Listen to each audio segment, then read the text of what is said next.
살피겠습니다. 오늘 읽어주신 하나님의 말씀은 신약성경 마태복음 2장 9절부터 12절의 말씀. 마태복음 2장 9절부터 12절 말씀입니다. 다 찾으신 줄로 생각하고 우리 말씀을 한 목소리로 봉독합니다. 시작.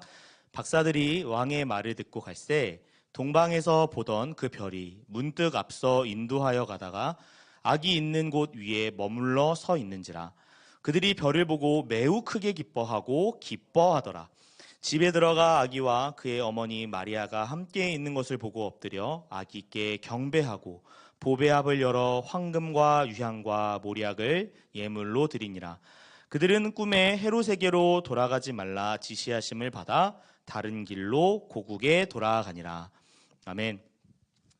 네, 여러분, 오늘은 마태복음 2장 9절부터 12절의 말씀을 통해 인도하심을 따라라는 제목의 말씀으로 함께 은혜를 나누고자 합니다. 예수님께서는 이 땅에 태어나셨어요. 그것은 그냥 갑작스러운 일이 아니었습니다. 급조된 일이 아니었고 구약의 선지자의 예언하신 그대로 베들레헴에서 태어나셨어요. 바로 오늘 본문의 이전 말씀이었던 6절의 말씀이 바로 그 말씀이었죠. 또 유대 땅 베들레헴아 너는 유대 고을 중에서 가장 작지 아니하도다. 내게서 한 다스리는 자가 나와서 내 백성 이스라엘의 목자가 되리라 하였음이니이다. 아멘. 하나님께서는 이 구약에서 약속하신 메시아 곧 그리스도를 베들레헴에서 태어나게 하시겠다고 미리 약속해 놓으셨어요. 하나님께서는 약속하신 그대로 그리스도를 베들레헴에 태어나게 하셨습니다. 예수께서 왜 태어나셔야 했었을까요? 하나님이신 그분께서 왜 인간의 몸을 입고 이 땅에 오셨어야만 했을까요? 그것은 죄로 인하여 하나님과 관계가 끊어져 버린 우리를 구원하시고 이제는 우리와 영원히 임마누엘, 영원히 함께 하시기 위해 이 땅에 오신 것이었습니다. 예수님이 베들레헴에서 태어나시고 그곳에 머물러 계실 때 그쯤에 동방의 어떤 나라에서 박사들이 별을 관찰하고 연구하던 중에 신기한 것을 발견했어요. 이스라엘의 진정한 왕, 메시아가 탄생할 때가 되었다. 그들은 별을 보고 그것을 알게 되었습니다. 박사들은 그 메시아, 그 진정한 왕에게 경배하기 위해서 자신의 나라를 떠나서 예루살렘에 도착했어요. 동방 박사들이 예루살렘에 찾아와 이스라엘의 왕으로 나신 분이 어디 계시냐고 예루살렘의 사람들에게 물어보기 시작했습니다. 그러자 예루살렘 온 도시는 떠들썩하게 소란이 일어났어요. 당시 로마의 권위를 받고 이스라엘의 왕으로 있었던 헤롯은 역시 이 소식을 들었습니다. 진정한 왕이 태어나셨대. 진정한 왕이 이 유대 땅에 찾아오셨대. 이 소식을 듣게 된 거예요. 그러면 이 헤롯 역시도 메시아가 오셨겠거니 하면서 기뻐했어야 하는데 이 헤롯은 불안했습니다. 메시아가 왔다는 소식에, 진정한 왕이 왔다는 그 소식에 그는 불안했고 그는 초조함을 느꼈으며 그는 큰 위협을 느꼈던 것이죠. 헤롯은 동방 박사들을 조용히 불러들였습니다. 그리고 이스라엘의 왕으로 나신 이를 발견하게 된다면 자신에게도 알려달라고, 나도 경배하겠다고 거짓말하고 박사들을 베들레헴으로 보냈어요.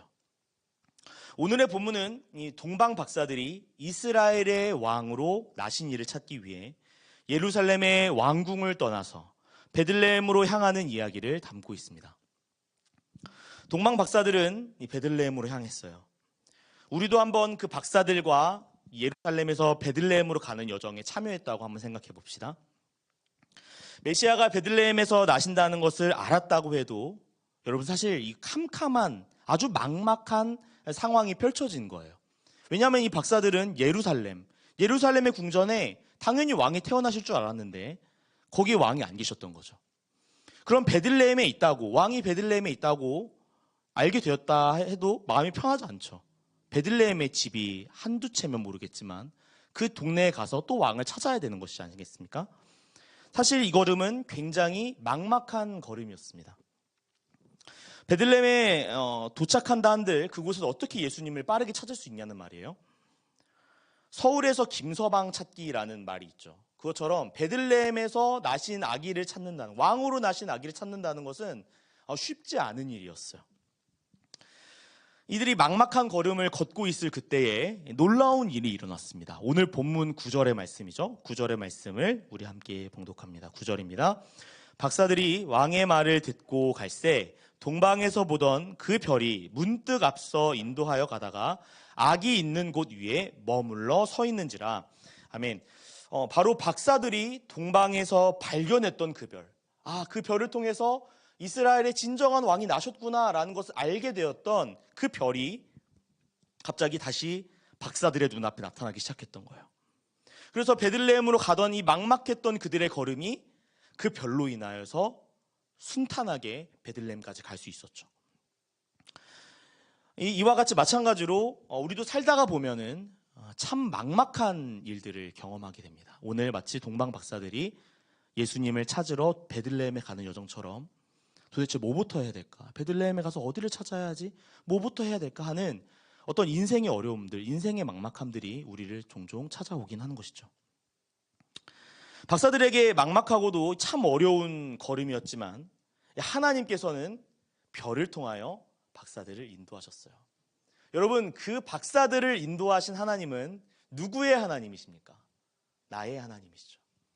우리가 어둡고 캄캄하고 막막할 때 하나님께서 박사들을 인도하시는 것처럼 하나님은 우리를 지금도 인도하신 하나님이신 줄 믿습니다. 자, 어쨌든 이 박사들은 이 별을 바라봤어요. 얼마나 놀랍고 신비했겠어요? 이 신비한 빛을 내는 별은 이 박사들을 베들레헴으로 인도해냈고 아기 예수께서 계신 곳에 이르자 그 별이 갑자기 멈췄어요. 그런데 그 별이 머문 것은요, 그 별이 머문 곳은 화려한 궁전도 아니었습니다. 화려한 어떤 건물, 양식 그런 것들이 아니었었어요. 흠모할 만한 크기의 집도 아니었습니다. 겉모습을 보았을 때 이 이스라엘의 왕으로 나신다는 이의 집은 참 초라하고 참 별 볼 일 없는 집이었어요. 자, 그러면 이 동방박사의 입장에서 어땠을까요? 분명히 왕이 계신 곳이라 했는데 이곳은 궁전이 아니지 않는가? 우리가 잘못 찾아왔나? 라고 생각했을지도 모르겠어요. 그런데 박사들은 별이 머문 그곳을 바라보면서 근심했던 것이 아니라 오늘 본문의 말씀을 보니까 크게 기뻐하여 그 집 안으로 들어갔다고 본문은 말하고 있어요. 본문 10절부터 11절의 말씀인데요. 본문 10절, 11절 말씀 함께 봉독합니다. 시작. 그들이 별을 보고 매우 크게 기뻐하고 기뻐하더라. 집에 들어가 아기와 그의 어머니 마리아와 함께 있는 것을 보고 엎드려 아기께 경배하고 보배합을 열어 황금과 유향과 모략을 예물로 드리니라. 아멘. 박사들은 실망하지 않았어요. 예수님이 계신다는, 메시아가 계신다는, 진정한 왕이 계신다는 그 현장을 보았을 때 이게 뭐야? 라고 생각하지 않았다는 것이에요. 여러분, 우리가 살다 보면은 나는 하나님의 자녀고 난 예수 그리스도의 거룩한 신부인데 우리의 삶에 다가오는 많은 현장들은 참 초라해 보이고 참 연약해 보이고 별 볼 일 없어 보일 때가 있습니다. 그럼 스스로 질문하는 것이죠. 난 하나님 백성인데 왜 난 이렇게밖에 안 되는 거지? 하고 실망할 수도 있겠어요. 근데 여러분, 그 현장이 초라하든 그 현장이 막막하든 하나님께서는 우리의 인생을 아름답게 계획하셨고 그 누구보다도, 그 어떤 사람보다도 완벽하게 우리 인생을 이끌어 가신 하나님이신 것을 믿어야 돼요. 박사들은 별이 있는 그곳을 보았을 때 실망하지 않았습니다. 기뻐하고 크게 기뻐했다 했어요. 하나님이 여기까지 우리 인도하셨구나. 그 방문을 열고 들어갔더니 아기 예수와 그의 어머니 마리아가 있었죠. 저 먼 곳 동방에서부터 위협을 무릅쓰고 이스라엘의 왕으로 나신 이를 기대하고 온 이 박사들에게 과연 이 광경이 어떻게 다가왔을까요? 적어도 이스라엘의 왕으로 나신 이라고 했으면 적어도 아기여도 왕관 정도는 쓰고 있어야 좀 그래 왕으로 나신이구나 라고 생각할 수 있잖아요.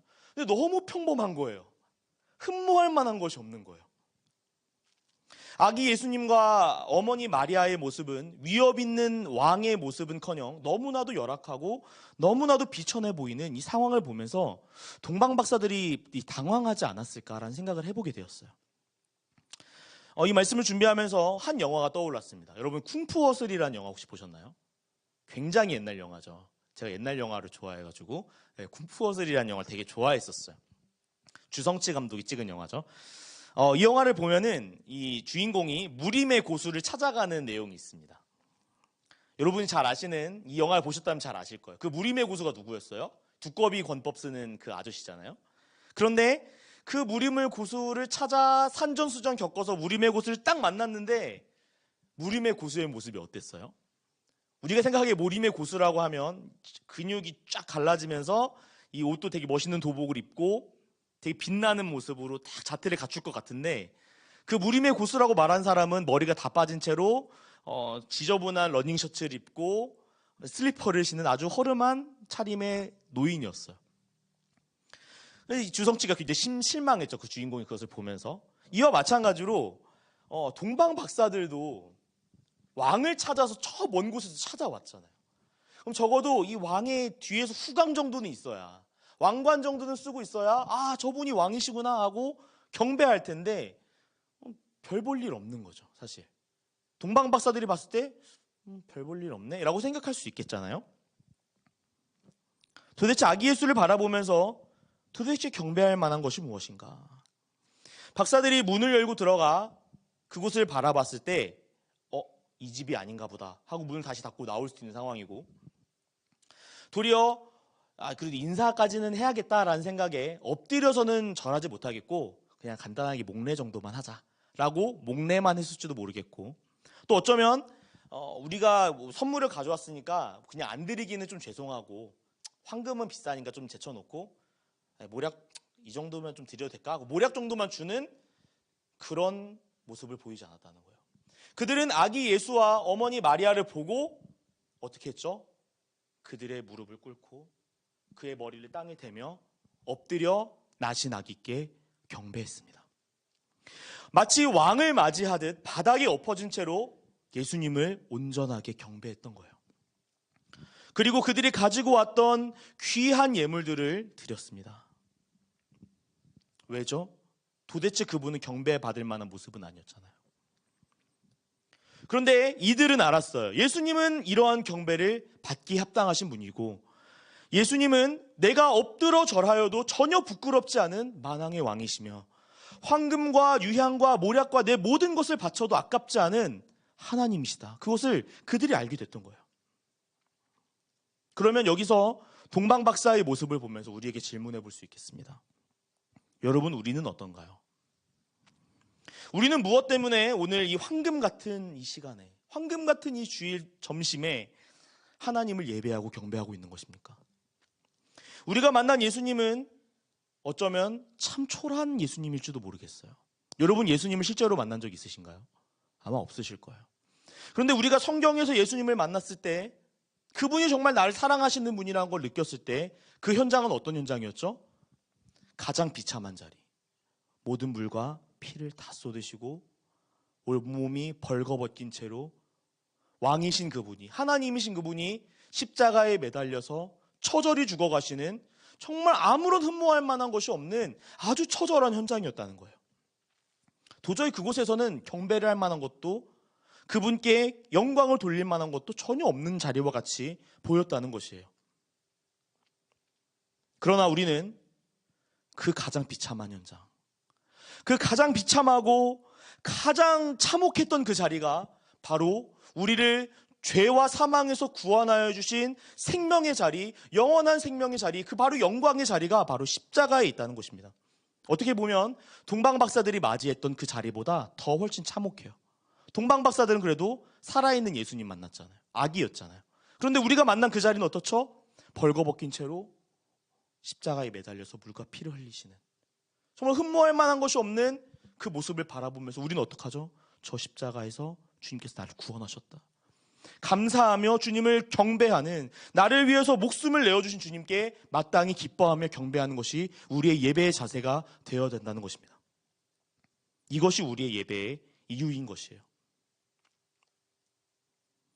헤롯이 왕위를 지키려다가 생명의 주님을 영접하지 못하는 것처럼, 혹여나 나의 소중한 것을 빼앗길까 봐 하여서 주님을 경배하지 못하는 안타까운 삶이 혹시 있습니까? 아니면 반대로 내가 주님을 예배하지 않으면, 내가 주님을 경배하지 않으면 내가 가지고 있는 소중한 것들을 잃어버릴까 봐 예배 안 드리면 저주가 임할 것 같아서 그런 마음으로 예배를 드리는 분들이 혹시 여기 계세요? 그것은 합당한 예배가 아닙니다, 여러분. 오늘 동방 박사들이 아기 예수를 기뻐하며 경배한 것처럼 우리의 예배의 자리는 나를 영원한 죄와 영원한 심판에서 구원하여 주신 하나님의 아들 예수 그리스도, 그분을 예배하는 기쁨의 자리가 되어야 된다는 것입니다. 동방의 박사들이 보기에 그분은 아기와도 같았지만 우리가 예수님을 보기에 그분은 십자가에서 죽임을 당하신 실패자와 같이 보였을지도 모르겠지만 그분의 죽으심으로 인해 내가 이제는 하나님과 임마누엘하게 되었고 영원히 살게 되었다는 것을 믿기에 우리는 이 귀한 시간을 주님께 드리고 예배하고 있는 것입니다. 마지막 본문 12절을 읽으면서 말씀을 좀 정리해 보려고 해요. 본문 12절의 말씀을 우리 함께 읽어보겠습니다. 본문 12절입니다. 그들은 꿈에 헤롯에게로 돌아가지 말라 지시하심을 받아 다른 길로 고국에 돌아가니라. 아멘. 여러분, 아기 예수께 경배를 마친 이 동방의 박사들은 이제 어떻게 갈까요? 이전에 이 동방의 박사들이 베들레헴을 찾아오기 전에 헤롯이 부탁했죠. 아기 예수를 찾으면, 이스라엘에 나신 왕을 찾으면 나에게도 좀 알려줘라. 내가 경배하고 싶다 라고 말했어요. 그러면 이제 헤롯에게 했던 약속이 있잖아요. 그럼 동방 박사들은 다시 예루살렘으로 돌아가려고 했을 거란 말이에요. 그런데 그날 밤에 박사들이 잠을 자는데 꿈이 좀 이상한 거예요. 12절에 말씀해 보니까 누군지는 몰라요. 천사인지 뭐 하나님의 음성인지 잘 모르겠어요. 그러나 그들이 꿈자리에서 뭔가 하나를 보았는데 그것이 무엇이었냐면 헤롯에게로 돌아가지 말라는 명령이었습니다. 헤롯에게 돌아가지 말라. 여러분, 만약 박사들이 헤롯에게 돌아가 예수님 계신 곳을 알렸으면 어떻게 됐을까요? 우리가 아마 마태복음을 잘 알고 계시니까 만약에 예수님의 위치를 헤롯에게 보고했다면 헤롯은 당장에 달려가서 예수님을 처치했을 것입니다. 헤롯은 자신의 왕권을 위협하는 예수님을 찾아 처치하고 예수님을 찾는 데 공을 세웠던 이 박사들에게 어떤 좋은 상을 줬을지도 모르겠어요. 그러나 박사들은 헤롯에게 받을 상들이나 그에게 영광을 올려드릴 만한 것을 찾지 않았어요. 더 좋은 것들을 얻으려고 헤롯에게 돌아가지 않았습니다. 왜요? 더 이상 예수님 외에 가치 있는 것은 더 이상 발견할 수 없거든요. 박사들은 가장 귀하신 이 땅에 어떤 것을 바꿔도 바꿀 수 없는 그리스도의 존귀하심을 발견했기 때문입니다. 이미 자신들의 보배합을 열어 소중한 것을 다 드릴 만큼 예수님은 정말 그들에게 존귀하고 소중한 분이었던 거예요. 박사들은 예수님으로 만족했습니다. 우리 역시 예수님이 나의 유일한 삶의 만족이요, 나의 삶의 유일한 기쁨이 되셨으면 좋겠어요. 말씀을 정리해 보겠습니다. 박사들은 별과 꿈으로 인도를 받았어요. 그러면 우리도 박사들이 좀 부럽다는 생각이 안 드세요? 아, 나도 차라리 박사들처럼 별이 딱 보여가지고 하나님 그 별로 비춰주셔서 내가 이쪽으로 가게 인도해 주세요. 하나님 나한테 차라리 꿈으로 말씀해 주셔서 내가 이런 진로를 가게 인도해 주세요. 이렇게 생각할 수도 있잖아요. 박사들이 부러울지도 모르겠어요. 그런데 여러분, 우리가 잊고 있는 게 있습니다. 꼭 하나님이 별과 꿈으로만 우리를 인도하실까요? 예수 그리스도를 나의 구주로 영접하여 그분이 내 안에 있는 분은, 우리 청년 모두들은요, 예수 그리스도 그분이 우리를 직접 인도하세요. 별과 꿈 등으로 인도하실 필요가 없어요. 내 안에 계신 예수 그리스도께서 우리를 직접 우리의 삶을 인도하여 나가고 계시다는 것입니다. 새해의 여러 가지 변수들이 우리를 참 불안하게 만들고 초조하게 만들고 있습니다. 그런데 여러분, 잊지 마십시오. 예수님이 내 안에 계십니다. 그분이 나를 인도하고 계십니다. 여러분을 선한 길로 반드시 인도하실 것이에요. 사랑하는 여러분, 예수님을 믿고 의지하시길 바랍니다. 그분이 우리를 선한 길로 인도하실 것입니다. 특별히 오늘 말씀을 마치면서 우리 스스로에게도 적용하면 너무나 좋은 말씀이지만 우리 청년들을 한번 생각해 봅시다. 특별히 지금 군대에 있는 청년들, 또 앞으로 군에 입대할 청년들, 또 이제 사회로 나아갈 청년들, 우리의 모든 가는 길들, 인생의 가는 길들을 주님께 내어 맡기고 우리의 모든 안전과 걸음을 그분께서 지키실 것이라는 확신을 가지고 이 하루를, 또 우리에게 주어진 삶을 복되게 살아가시는 저와 우리 청년들 모두 되시기를 주님의 이름으로 축복합니다. 우리 같이 찬양하며 나아갈 텐데요. 주님의 인도하심을 따라 주님을 따르겠다는 결단의 고백으로 우리 주님의 말씀하시면 이란 찬양으로 함께 결단했으면 좋겠습니다.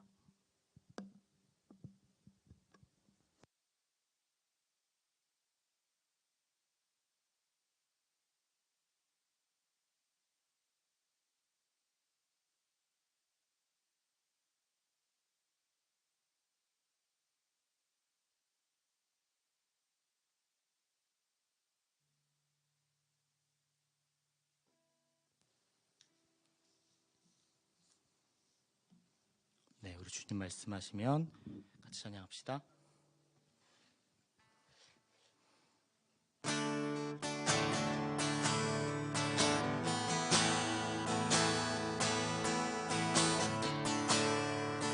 주님 말씀하시면 내가 나아가리라. 주님 뜻이 아니면 내가 멈춰서리라. 나의 가고 서는 것 주님 뜻에 있으니 오 주님 나를 이끄소서. 주님 말씀하시면 내가 나아가리라. 주님 뜻이 아니면 내가 멈춰서리라. 나의 가고 서는 것 주님 뜻에 있으니 오 주님 나를 이끄소서. 뜻하신 그곳에 나 있기 원합니다. 이끄시는 대로 순종하며 살리니 연약한 내 영혼 통하여 일하소서. 주님 나라와 그 뜻을 위하여 뜻하신 그곳에 나 있기 원합니다.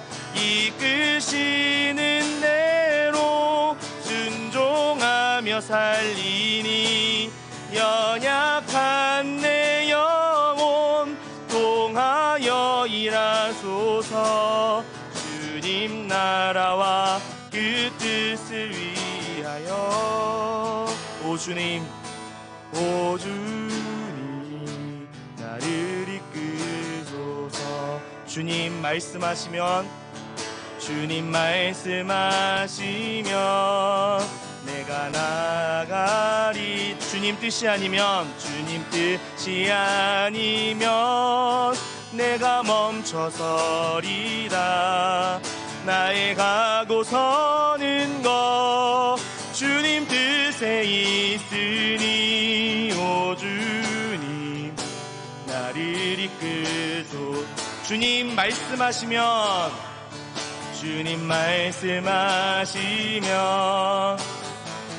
우리 동방박사들의 순종을 좀 닮았으면 좋겠습니다. 그들이 별이 이끄는 대로,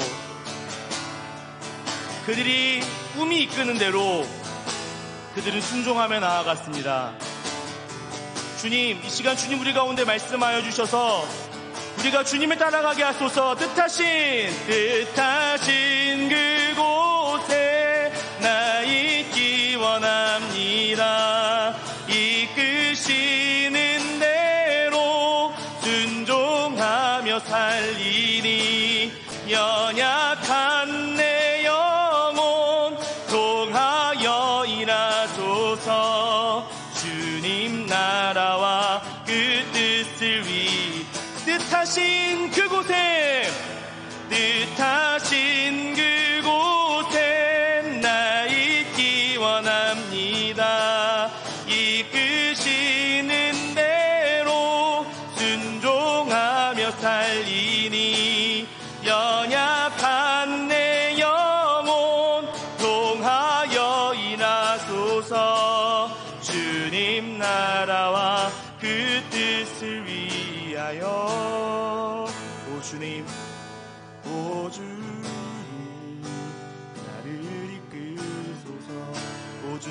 나를 이끄소서.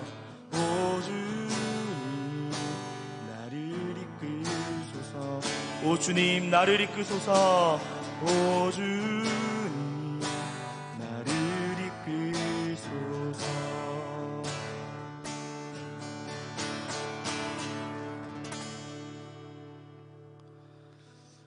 하나님 감사합니다.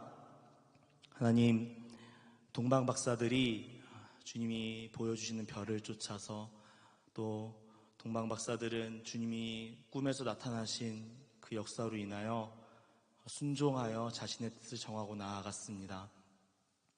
하나님, 정말 반성할 것은 주님께서 내 안에 계시고 내 안에 감동을 주시며 말씀하여 주셔서 우리의 삶을 인도해 나아가시는데, 하나님, 우리는 정작 순종하지 않을 때가 너무나 많았음을 하나님 고백합니다. 주님, 나를 이끌어달라 말하지만 하나님, 그 길이 명확하여도 가지 않는 우리의 고집스러움과 또한 우리의 죄악을 하나님께서 용서하시고 또한 불쌍히 여겨 주시옵소서. 오늘 말씀을 통하여 동방 박사들의 순종을 봅니다.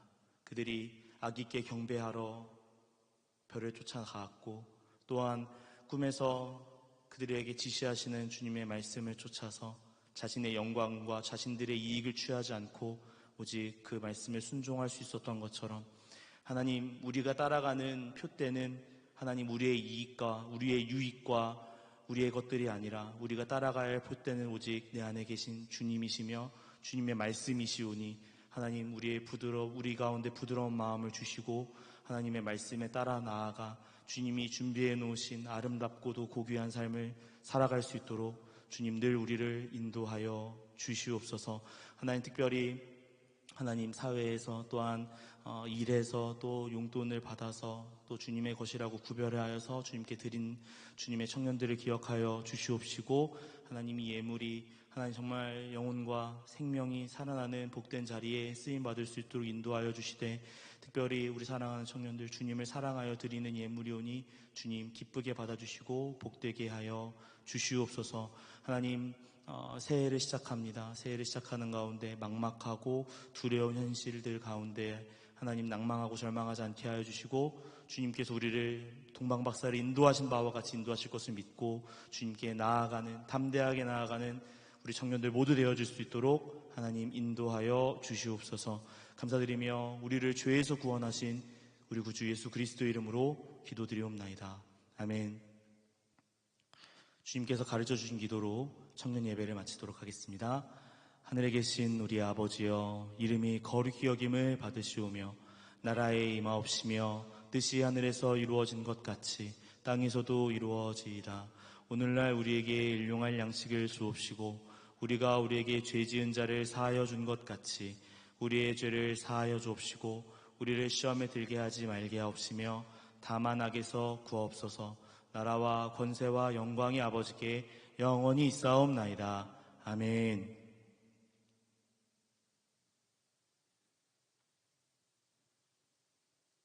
나 주님만을 서, 나 주님만을 섬기리.